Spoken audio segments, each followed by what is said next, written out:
Welcome back. Now inside of your info and settings area, you do have a link that says advanced settings, and we're going to click on that right now. And some may increase our viewership, and there are some things that you may want to test. For example, if you did have a chat during your live sessions, one of the things you can do is you can allow others to see that chat if you think that would keep them interested in your video.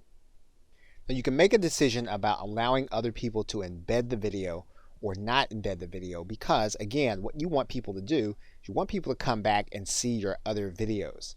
So again, this is something that you'll want to determine on a video by video basis.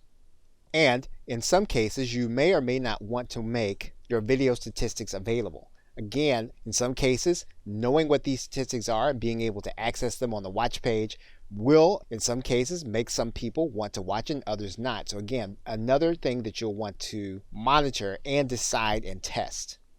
And of course, you will want to determine whether or not you want to allow comments by your video or not. Now, in some cases, this might bring an element to the video that you don't want, or in other cases, giving people the opportunity to comment on what your content is will invite more activity around the video and then make it more searchable.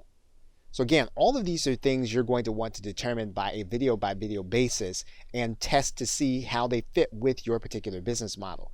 You don't want to just leave the default settings as they are. You want to think about how they're going to impact what it is you're trying to do. Okay, so with that, thanks, and I will see you in another video.